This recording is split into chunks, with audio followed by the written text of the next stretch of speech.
हाँ जी, नमस्कार आप सभी को। आप सभी का स्वागत है अपने इस यूट्यूब चैनल एड्यूरोही पर। मैं आपका अपना विजय भारत आप सभी का स्वागत करता हूँ।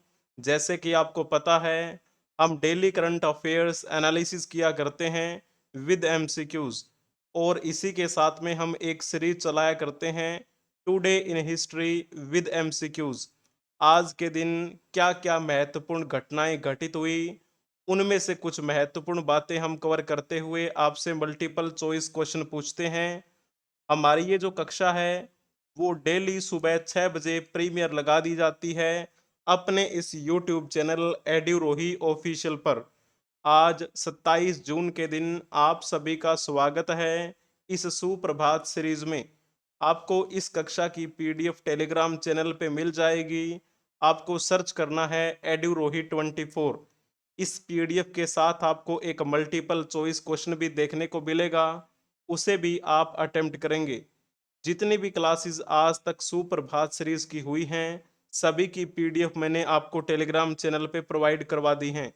इसके अलावा आप हमें अदर सोशल मीडिया प्लेटफॉर्म के माध्यम से संपर्क कर सकते हैं, जैसे कि Instagram, Twitter, WhatsApp channel, hippie, share chat, मौज, जोश एटसेट्रा। सभी सोशल मीडिया प्लेटफॉर्म्स के लिंक आपको डिस्क्रिप्शन में मिल जाएंगे। वहां से डायरेक्ट आप हमें फॉलो कर सकते हैं। यदि आप इस यूट्यूब चैनल पर नए आए हैं, तो इस यूट्यूब चैनल को सब्सक्राइब कर लीजिए और अपने दोस्तों के साथ भी इसे शेयर कर दीजिए। यदि आप क्विज कॉन्टेस्ट का हिस्सा बनना चाहते हैं, तो अपने यूट्यूब पर जाइए, वहां पर आपको कम्युनिटी नाम का एक ऑप्शन दिखाई देगा। उस कम्युनिटी बटन पर जब आप क्लिक करेंगे, तो आपको ढेरों सारे मल्टीपल चॉइस क्वेश्चन देखने को मिलेंगे विद बेस्ट एक्सप्लेनेशन। किसी भी परीक्षा की तैयारी से संबंधित अगर आप कोई भी जानकारी चाहते हैं, तो यहाँ पर ये नंबर दिया गया है, इस नंबर के माध्यम से आप संपर्क कर सकते हैं 8307730527। अब हम चलते हैं हमारी इस कक्षा के भाग नंबर 1 की तरफ, daily current affairs analysis with MCQs. तो आपको पता है, पहले भाग में हम कुछ महत्वपूर्ण करंट अफेयर्स की न्यूज़ को कवर करते हैं, उनकी एनालिसिस करते हुए आपसे मल्टीपल चॉइस क्वेश्चन पूछते हैं। तो चलिए पहली न्यूज़ की तरफ चलते हैं हम। Rahul Gandhi to be the leader of the opposition in Lok Sabha. Rahul Gandhi Lok Sabha में विपक्ष के नेता होंगे। Rahul ji will be bold voice for the common people of India and ensure that NDA government is held firmly accountable at all times, Congress leader KC Venugopal said। Congress के नेता केसी वेणुगोपाल ने कहा कि राहुल जी भारत के आम लोगों की एक सशक्त आवाज होंगे और यह सुनिश्चित करेंगे कि एनडीए सरकार हर समय पूरी तरह से जवाबदेह बनी रहे। कांग्रेस ने ये घोषणा की थी, कब की ये, 25 जून को, कि वो लोकसभा में विपक्ष के नेता रहेंगे। और ये जो मीटिंग हो रही थी, किसके घर पे, तो आपको पता है अभी वर्तमान में कांग्रेस के प्रेसिडेंट कौन है, मल्लिकार्जुन खड़गे। मल्लिकार्जुन खड़गे के आधिकारिक आवास पर आईएनडीआईए गठबंधन के फ्लोर नेताओं की एक मीटिंग हुई, और उसी मीटिंग के बाद में ये घोषणा कर दी गई कि अब 18वीं लोकसभा में विपक्ष के नेता के रूप में कौन रहेंगे, राहुल गांधी रहेंगे। जब हम राहुल गांधी के बारे में बात करते हैं, तो ये लगातार कितनी बार सांसद बन चुके हैं, अब की बार ये लगातार 5वीं बार सांसद बने हैं राहुल गांधी। ठीक है, अभी मैं आपसे क्वेश्चन पूछूंगा, उससे पहले मैं थोड़ा सा आपको ये बता देता हूं कि अगर कोई भी नेता विपक्ष का नेता बनता है, तो उसका एक क्या अधिकार है, उसकी क्या क्या शक्तियां हैं। आप सभी को पता है 2014 में प्रधानमंत्री नरेंद्र मोदी के नेतृत्व में एनडीए गठबंधन की सरकार बनी। 2019 में प्रधानमंत्री नरेंद्र मोदी के नेतृत्व में फिर से सरकार बनी, और 2024 में प्रधानमंत्री नरेंद्र मोदी ने अपना तीसरा कार्यकाल शुरू किया है। तो जब हम बात करें 2014 से लेकर 2019 तक, ये जो आपके 5 साल हुए और टोटल यानी कि 2014 से 2024 तक 10 साल हो चुके हैं। 10 सालों में कोई भी नेता प्रतिपक्ष नहीं था, यानी कि ये जो पद था वो खाली था, क्योंकि किसी भी विपक्षी दल के पास इसके लिए जरूरी न्यूनतम 10% सदस्य होने चाहिए। लेकिन 2014 से लेकर 2019 के चुनावों की बात करें या फिर 2014 के लोकसभा चुनावों की बात करें, उनमें किसी भी पार्टी के पास इतने परसेंटेज में सदस्य नहीं थे, उनके पास सांसद नहीं थे। अगर मैं वैसे टोटल गिनती के हिसाब से आपको बताऊं तो आपको पता है 543 लोकसभा सीटों पर चुनाव हुए। उनमें से कम अगर किसी पार्टी के पास यानी कि विपक्षी पार्टी के पास 55 सदस्यों ने आंकड़ा पार कर लिया हो, तो वो पार्टी अपना विपक्ष का नेता बना सकती है। लेकिन पहले जो 2 प्लान हुए थे 2014 और 2019 में, किसी भी पार्टी ने 55 सदस्यों से ज़्यादा वोटिंग प्राप्त नहीं की थी। अभी जैसे आपको पता है काफ़ी प्रयास किया है राहुल गांधी ने, अब की बार भारत जोड़ो यात्राएं भी की और भी अलग-अलग कार्यक्रम आयोजित किए, लोगों के साथ मिलजुल कर थोड़ा सा प्रयास किया। और अभी 2024 के जो लोकसभा चुनाव हुए थे उनमें कांग्रेस को कितनी सीटें मिली है? 99, यानी कि 55 सीटों से क्या है, अब ये कहीं आगे बढ़ चुके हैं। इसी वजह से भारतीय जनता पार्टी के बाद दूसरी सबसे बड़ी विपक्षी पार्टी कौन सी बनी है? कांग्रेस बनी है। इसी वजह से कांग्रेस के सांसद राहुल गांधी को अब INDIA गठबंधन के नेताओं के द्वारा लोकसभा के विपक्ष के नेता के रूप में नियुक्त किया गया है। ठीक है, थोड़ा सा ये पॉइंट आपको ध्यान में रखना है।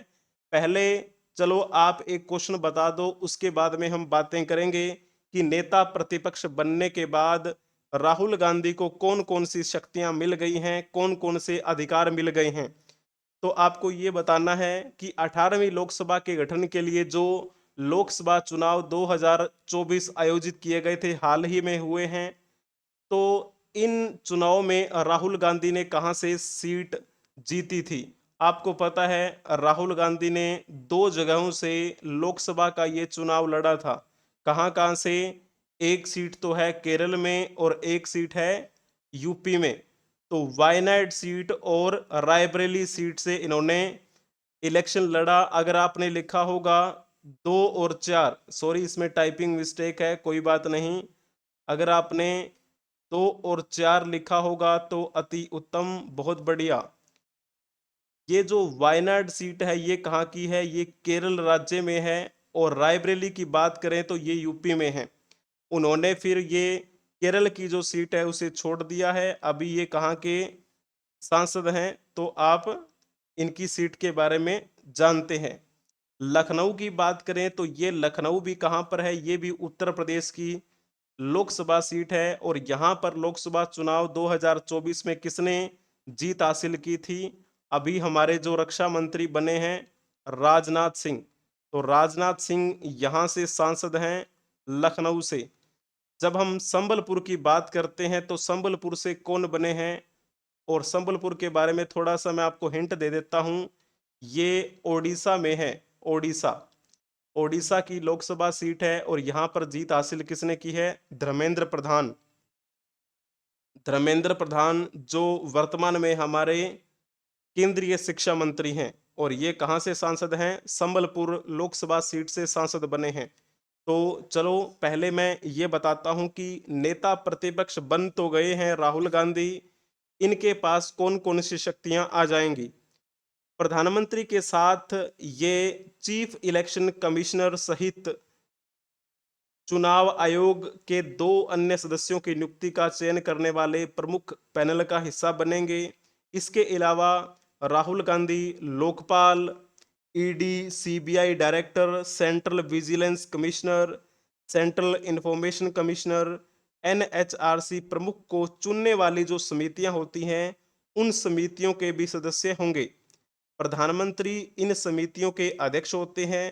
ऐसा पहली बार होगा जब इन पदों पर नियुक्ति के फैसलों में प्रधानमंत्री मोदी को राहुल गांधी से भी क्या होगी, सहमति लेनी होगी। क्योंकि पिछले 2 प्लान में तो कोई विपक्ष का नेता था ही नहीं, क्योंकि 55 सदस्य थे ही नहीं किसी पार्टी के पास। तो अभी क्या है, राहुल गांधी की सहमति भी इसमें अनिवार्य हो जाएगी। और राहुल गांधी जो हैं, अगर इसमें विपक्ष के नेता बन गए हैं, तो वो एक कैबिनेट मंत्री के तौर पर भी यहाँ पर कार्यरत रहेंगे। ठीक है, तो ये जितने भी मतलब कैबिनेट मिनिस्टर्स को सैलरी मिलती है, उनके जो भी सुख सुविधाएं मिलती हैं, वो भी इनको ही मिलेगी। जब हम राहुल गांधी की बात करते हैं, तो ये गांधी परिवार के तीसरे ऐसे नेता हैं जिन्होंने इस संवैधानिक पद को पाया है। और अपने 20 साल के करियर में राहुल गांधी ने पहला संवैधानिक पद प्राप्त किया है। और अपने इस गांधी परिवार की तरफ से देखा जाए तो ये तीसरे व्यक्ति हैं। पहले कौन थे, तो पहले थे इनके पिता, जिनका नाम क्या है, राजीव गांधी। राजीव गांधी जो थे वो हमारे भारत के पूर्व प्रधानमंत्री भी रहे। और ये 1989 से 90 तक ये क्या रहे थे, विपक्ष के नेता के रूप में कार्यरत रहे। और इनकी मां का नाम तो आपको पता ही है, सोनिया गांधी। और सोनिया गांधी जो हैं वो भी विपक्ष के नेता के रूप में कार्य करती रहीं। कब से कब तक, तो 1999 से 2004 तक वो विपक्ष के नेता के रूप में रही। और अब जैसे मैंने आपको बताया कि राहुल गांधी बने हैं विपक्ष के नेता, तो देखते हैं ये कब तक विपक्ष के नेता की भूमिका निभाएंगे। तो पहली बार इन्होंने कोई संवैधानिक पद प्राप्त किया है। ठीक है, तो ये पॉइंट आपको पता होने चाहिए। अब हम चलते हैं नेक्स्ट न्यूज़ की तरफ। Om Birla elected Lok Sabha speaker for second term. और जो ओम बिरला हैं उनको अब दोबारा से लोकसभा स्पीकर के रूप में चुना गया है। ये बिंदु आपको ध्यान में रखना है। आपको पता है अब कौन सी लोकसभा है, तो अब तो चल रही है 18वीं लोकसभा। 18वीं लोकसभा के अध्यक्ष कौन रहेंगे, तो आपको पता है, नाम चल गया ओम बिरला का। लेकिन इससे पहली कौन सी लोकसभा चल रही थी, 17वीं लोकसभा। और उस 17वीं लोकसभा के लोकसभा अध्यक्ष कौन थे, तो भी नाम आता था ओम बिरला का। और ये लोकसभा अध्यक्ष के रूप में उनका लगातार दूसरा कार्यकाल रहेगा। कोई दिक्कत नहीं होनी चाहिए। क्लियर है। अब जैसे हम बात करते हैं यहां पर एनडीए, नेशनल डेमोक्रेटिक अलायंस, राष्ट्रीय जनतांत्रिक गठबंधन ने किसको खड़ा किया था अपनी तरफ से, तो इन्हीं को खड़ा किया था। नाम है इनका ओम बिरला। वहीं जब हम बात करते हैं इनके विपक्षी गठबंधन INDIA की, INDIA ने किसको खड़ा किया था इसमें, तो नाम आता है के सुरेश का। और वो जो के सुरेश है वो कहाँ से हैं, केरल से सांसद हैं ये। ठीक है, 8 बार के सांसद हैं, उनको खड़ा किया। लेकिन जीत किसकी हुई, एनडीए के जो उम्मीदवार थे ओम बिरला, उनकी जीत हुई। अब जैसे थोड़ा सा आपसे मैं अगर एक चित्रात्मक रूप से बातें करूं, तो यहां पर आप देखिए, ये है हमारे प्रधानमंत्री श्री नरेंद्र मोदी। और उधर आपको दिखाई दे रहे हैं राहुल गांधी। राहुल गांधी के बारे में हमने बात कर ली है कि ये क्या रहेंगे, लोकसभा नेता प्रतिपक्ष रहेंगे। ठीक है, राहुल गांधी। वहीं जब हम बात करें, ये तो हो गई हमारे पीएम मोदी। ठीक है, और वहीं जब हम इनके बारे में बात करें, ये साथ में आ रहे हैं, ये हैं संसदीय कार्यों के मंत्री किरण रिजिजू। तो इन तीनों ने क्या किया था, इन तीनों ने ओम बिरला को उनके आसन तक पहुंचाया। और उसके बाद में उस आसन पर बैठे हुए थे प्रोटेम स्पीकर, जिनका नाम क्या है, भर्तहरी मेहताब। अभी थोड़े ही दिन पहले आपको पता है, 2 एक हफ्ते पहले इनको प्रोटेम स्पीकर के रूप में नियुक्त किया था भारतीय राष्ट्रपति श्रीमती द्रौपदी मुर्मू के द्वारा। उनके चयन को लेकर विवाद भी बनाया था कांग्रेस के नेताओं ने कि ऐसा थोड़ी होता है कि प्रोटेम स्पीकर आप इन्हें बना दें। क्योंकि प्रोटेम स्पीकर के लिए सबसे सीनियर को बनाना चाहिए, और सबसे सीनियर कौन है? वही सुरेश जिनकी बात कर रहे हैं, वो कहाँ से सांसद हैं? केरल से सांसद हैं, उनको बनाया जाना चाहिए। लेकिन फिर इन्होंने शपथ भी ले ली, जब तक अध्यक्ष की नियुक्ति नहीं हो जाती तब तक प्रोटेम स्पीकर वो है ना, वो उनके दायित्व का निर्वहन करते हैं। और जब इनको बृहत्तरी मेहताब को प्रोटेम स्पीकर बनाया गया, तो इनका कार्य क्या था?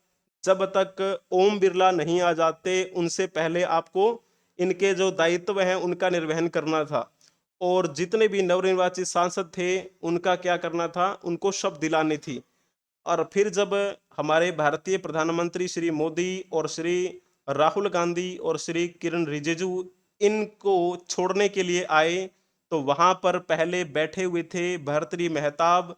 भर्तृहरि मेहताब ने उनको कहा कि आइए आप अपना आसन ग्रहण कीजिए। उसके बाद भर्तृहरि मेहताब यहाँ से चले गए, और उसके बाद ये जो कुर्सी है लोकसभा की किसने ग्रहण कर ली? हमारे ओम बिरला ने। और ओम बिरला का ये दूसरा कार्यकाल रहेगा लोकसभा अध्यक्ष के रूप में, और वो भी लगातार दूसरा कार्यकाल। ठीक है, तो यहां पर ये तीनों जो छोड़ने आए थे, एक एक बार बार इनसे हाथ मिला रहे हैं। ये मैंने क्रॉप की है फोटोज, कहां से? सांसद टीवी की एक वीडियो चल रही थी उसमें से।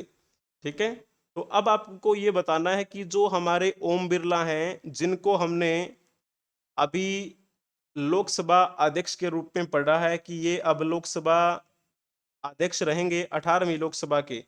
पहले आपको ये बताना है कि जो ये 18वीं लोकसभा के गठन के लिए लोकसभा चुनाव आयोजित करवाए गए थे अभी 2024 में ही, तो इन्होंने कहां से जीत हासिल की? ये बड़ा पॉइंट आपके सामने बताया गया है, आपको बताना है। अगर आपने लिखा होगा ना कोटा, तो आपने बिल्कुल ठीक लिखा है। कौन सी पार्टी से संबंधित हैं ये? भारतीय जनता पार्टी के सांसद हैं। राजस्थान की कोटा लोकसभा सीट से ये अभी जीत कर आए हैं, और इस कोटा सीट पर इनको भारी बहुमत से जीत मिली। इसी बड़ी जीत ने उन्हें 20 वर्षों में संसद के निचले सदन में दोबारा चुने जाने वाले वाले पहले अध्यक्ष बना दिए हैं, है ना? तो इन पिछले 20 सालों की बात करें तो ये पहले अध्यक्ष हैं जिनको दोबारा से चुना गया है। और इनका, जब हम बाकी ऑप्शंस के बारे में बात करें, सिरसा, ये सिरसा जो है वो कहाँ की सीट है? तो ये अपना हरियाणा राज्य है। हरियाणा राज्य में सिरसा लोकसभा सीट है। इस सिरसा लोकसभा सीट से किसने जीत हासिल की है? नाम आता है कुमारी सैलजा का। कुमारी सैलजा कौन सी पार्टी से बिलोंग करती हैं? तो ये इंडियन नेशनल कांग्रेस की हैं। जब हम बात करें करनाल की, करनाल से, करनाल कहाँ पर है? ये भी तो हरियाणा में ही है। और इस हरियाणा की करनाल लोकसभा सीट से किसने जीत हासिल की है? तो नाम आता है मनोहर लाल खट्टर। मनोहर लाल खट्टर पहले हरियाणा के मुख्यमंत्री थे, और उसके बाद में अब इनको कैबिनेट मंत्री बना दिया गया है, ऊर्जा विभाग इनको दिया गया है। अभी फिर हरियाणा के मुख्यमंत्री कौन है? नायब सिंह सैनी। वाराणसी की बात करते हैं, तो वाराणसी कहां पर है? तो ये उत्तर प्रदेश में पड़ता है। और यहां पर किसने जीत हासिल की है? नरेंद्र मोदी। ठीक है, तो इस प्रकार आपको ये बिंदु ध्यान में रखना है। अब हम चलते हैं नेक्स्ट न्यूज की तरफ। Kapil Dev takes over as president of professional golf tour of India. हमारे एक बेहतरीन क्रिकेटर कपिल देव, उनको क्या किया गया है? उनको एक नया पद मिला है, पीजीटीआई का अध्यक्ष बनाया गया है उन्हें। पीजीटीआई का मतलब होता है professional golf tour of India. Hindi में कहें तो भारतीय पेशेवर गोल्फ टूर।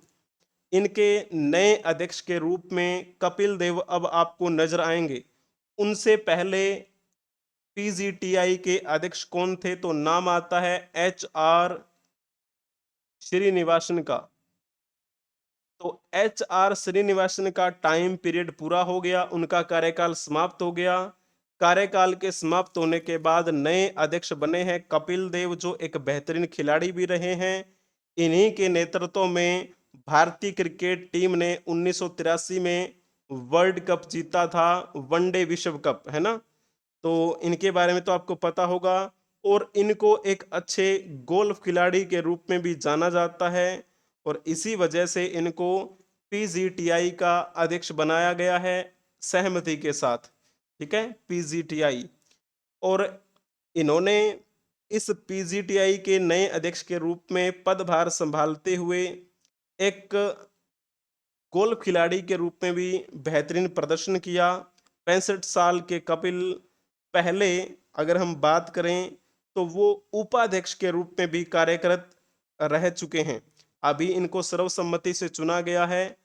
अब आप ये बताइए कि भारत ने पहली बार आईसीसी पुरुष क्रिकेट विश्व कप कब जीता था।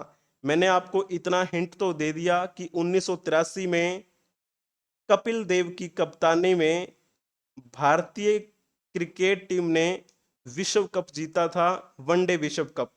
तो ये कब की बात है? ये बात है 25 जून 1983 की, जब भारतीय पुरुष क्रिकेट टीम ने वनडे विश्व कप जीता। पहली बार था ये कि भारत ने कोई विश्व कप जीता था। और उन्हीं कपिल देव की बात करें तो इनकी कपिल देव की जीवनी को लेकर एक मूवी भी बनाई हुई है। यहाँ पर आप देख सकते हैं, उस मूवी का नाम है 83। ठीक है, यहाँ बेहतरीन किरदार निभाते नजर आ रहे हैं अभिनेता। ऐसे लग रहे हैं मानो जैसे कपिल शर्मा ही हो, सॉरी कपिल देव हो। ठीक है ना। तो यहाँ पर ये देखिए बॉलिंग स्टाइल किस प्रकार का है। आपको ये अंदाजा लगाना मुश्किल हो रहा होगा इसमें कि कौन से रियल हैं और कौन से मूवी।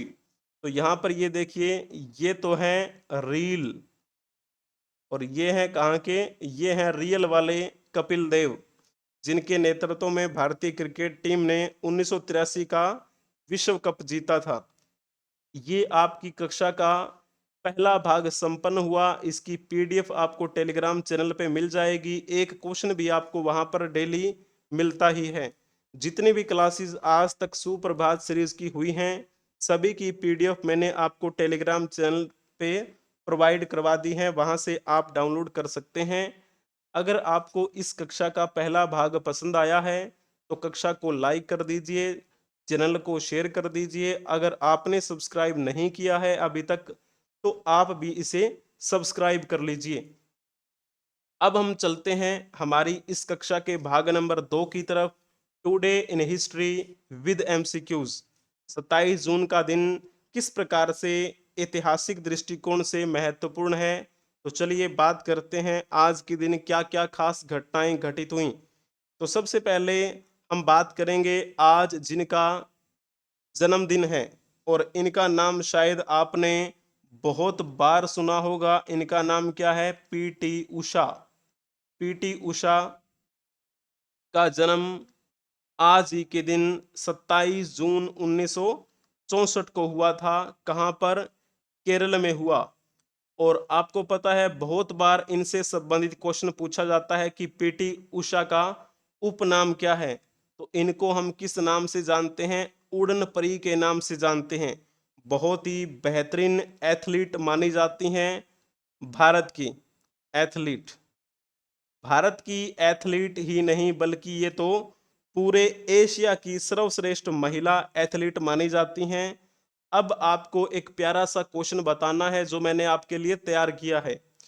पीटी उषा के संबंध में आपको बताना है। निम्नलिखित कथनों पर विचार करें और बताएं। सॉरी, ये टाइपिंग मिस्टेक है क्योंकि प्रीवियस क्वेश्चन इसमें रह गया था।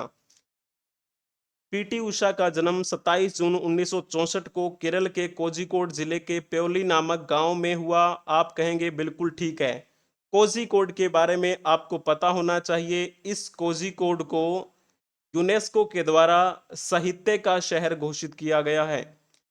साहित्य का शहर यूनेस्को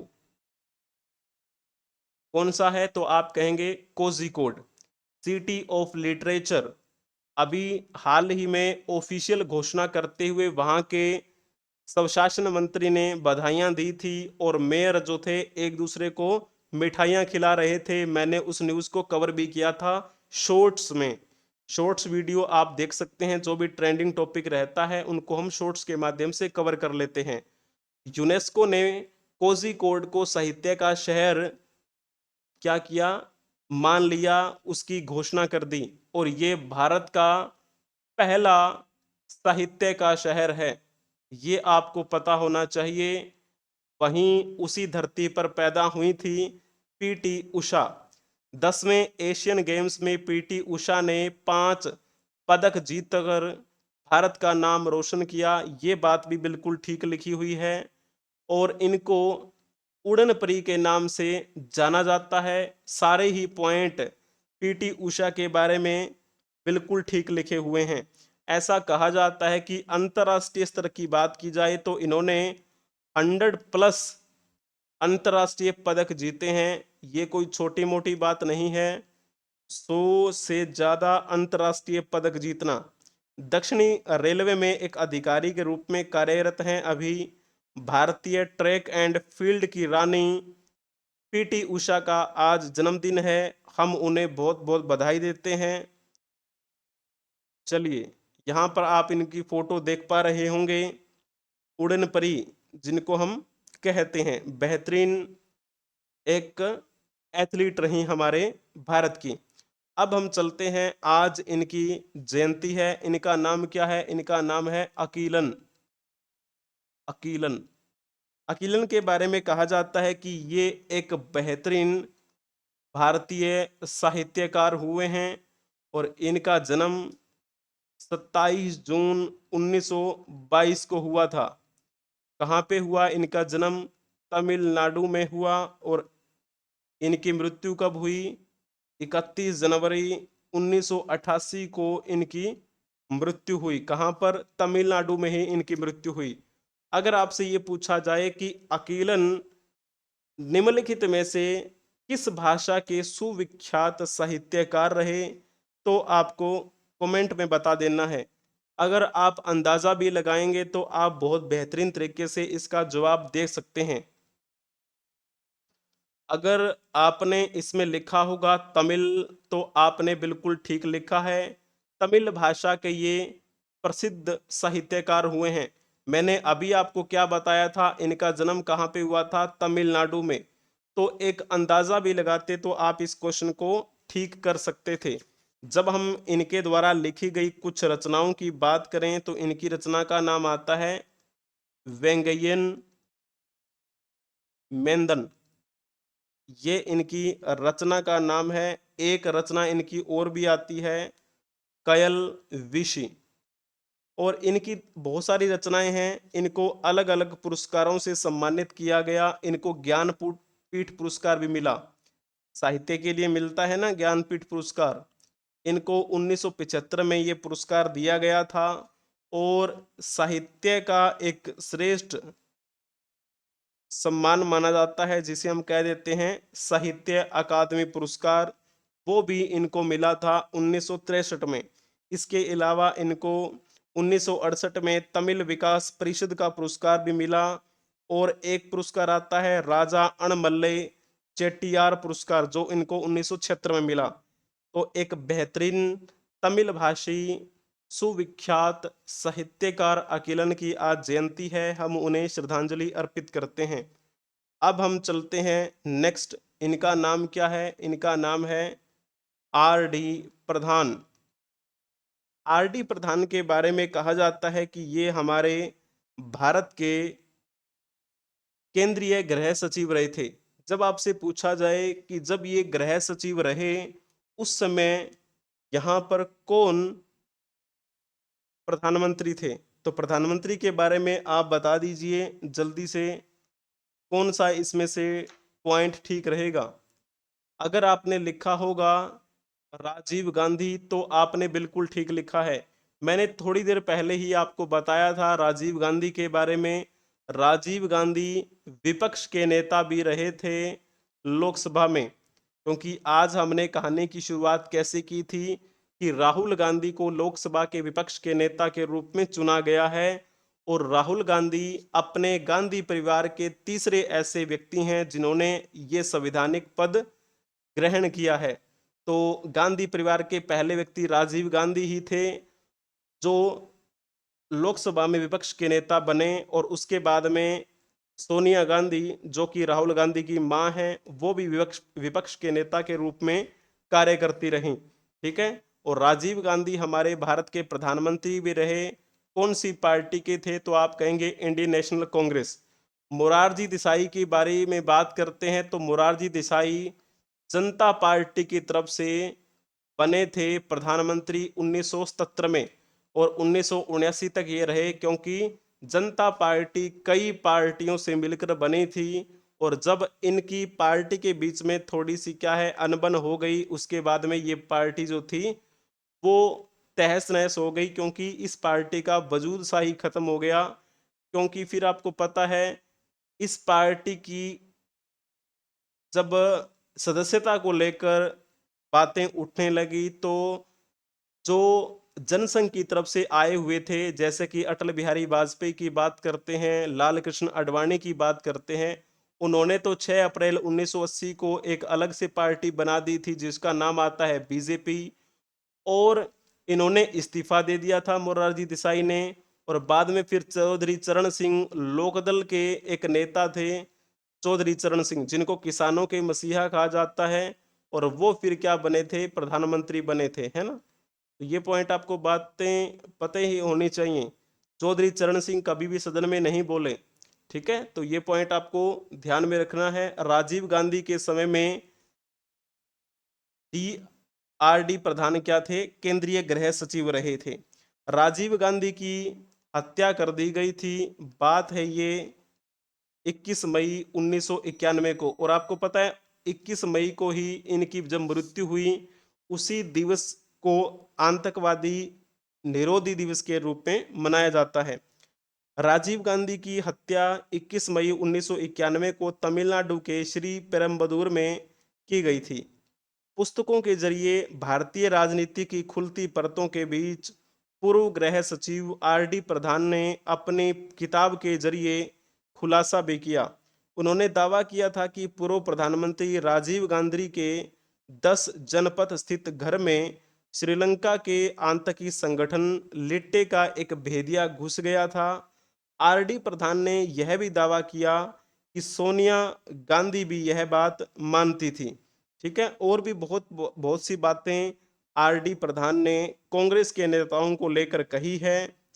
जब इन्होंने अपनी किताब में लिखा कि कई संदिग्ध गिरफ्तार भी कर लिए गए और कई दोषी भी ठहराए गए, लेकिन सच्चाई पूरी तरह से सामने नहीं आ पाई। मुझे यह दूर बैठे लोगों की सोची समझी साजिश का हिस्सा लगता है। तो इस प्रकार की इन्होंने कई बातें लिखी थी उनको लेकर, तो आप इनके बारे में थोड़ा और डिटेल में पढ़ सकते हैं। अब हम चलते हैं आज जिनकी पुण्यतिथि है उनके बारे में जानने के लिए। तो ये कौन है? ये हैं महाराजा रणजीत सिंह। महाराजा रणजीत सिंह के बारे में तो आपको पता ही होगा, महाराजा रणजीत सिंह के बारे में आपने नाम सुना होगा। जब हम सिखिज्म की बात करते हैं, सिख धर्म में क्या हुए थे? 10 गुरु हुए। जब 10वें गुरु हुए गुरु गोविंद सिंह, उन्होंने फिर क्या किया था? उन्होंने खालसा पंथ की स्थापना की थी। आज्ञा पही अकाल की तबे चलायो पंथ, सब सिखन को हुक्म है गुरु मानियो ग्रंथ। तो गुरु ग्रंथ साहब को गुरु मान लो, ऐसा किसने कहा? 10वें गुरु गुरु गोविंद सिंह जी ने। और गुरु ग्रंथ साहब को फिर गुरु मान लिया गया। उसके बाद में कोई भी पुरुष गुरु के रूप में यहाँ पर पैदा नहीं हुआ। उसके बाद में ये कमान संभालते संभालते एक राजा हुए थे, महाराजा रणजीत सिंह। महाराजा रणजीत सिंह का जन्म 13 नवंबर 1780 को हुआ था। 13 नवंबर 1780 को कहाँ पे हुआ? इनका जन्म गुजरांवाला में हुआ, गुजरांवाला। वहीं जब हम बात करते हैं इनकी मृत्यु कब हुई?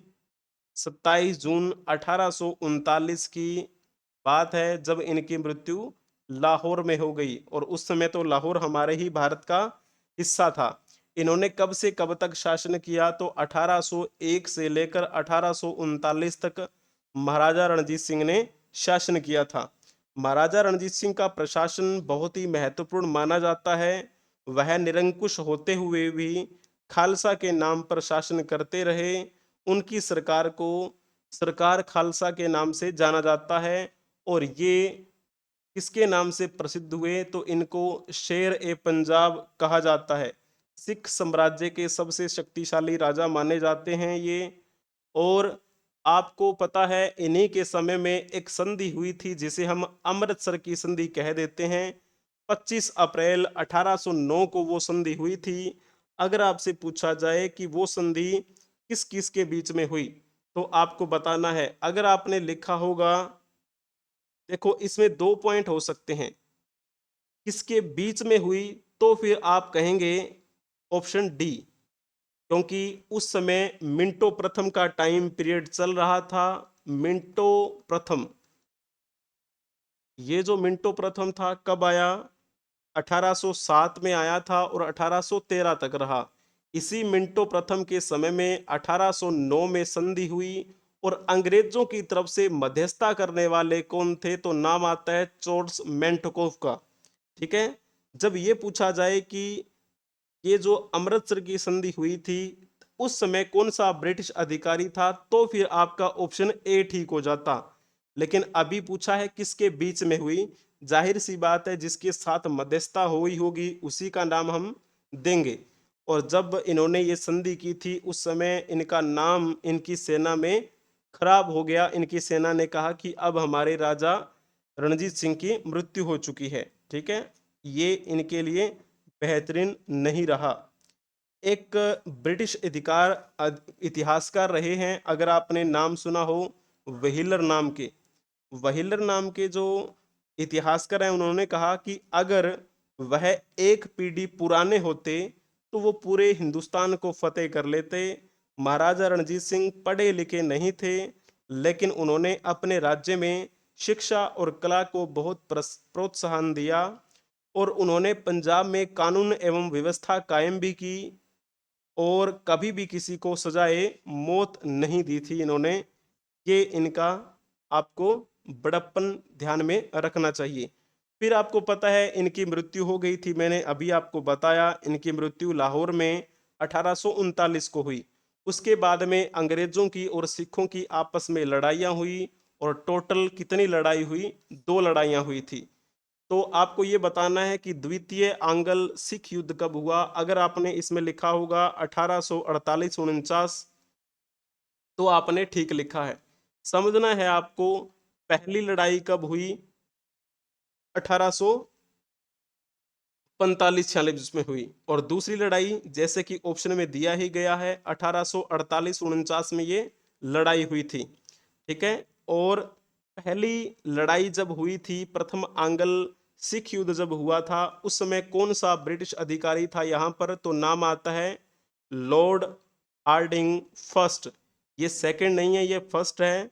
तो ये जो हार्डिंग फर्स्ट था ये कब से कब तक रहा, 1844 से 1848 तक रहा। इसी लॉर्ड हार्डिंग फर्स्ट के समय में नरबली प्रथा पर भी प्रतिबंध लगाया गया था। और इसके समय में ये प्रथम आंग्ल सिख युद्ध भी हुआ।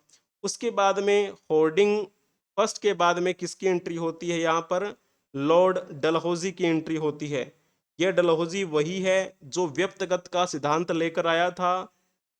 ठीक है ना, डॉक्ट्रिन ऑफ लैप्स के लिए इसे जाना जाता है। और ये 1848 से 1856 तक रहा। इसी डलहौजी के समय में द्वितीय आंग्ल सिख युद्ध हुआ था। जगत प्रसिद्ध सिख राज्य का प्रसिद्ध हीरा कोहिनूर महारानी विक्टोरिया को भेज दिया गया। और इस दूसरे आंग्ल सिख युद्ध में 3 युद्ध लड़े गए थे। और पहला जो था उसे हम कहते हैं रामनगर का युद्ध। रामनगर का युद्ध जो था वो कब हुआ, वो हुआ था 16 नवंबर 1848, नवंबर 1848 को हुआ। अब इसमें क्या हुआ था, ये कोई निर्णय नहीं मिल पाया कि कौन जीता कौन हारा।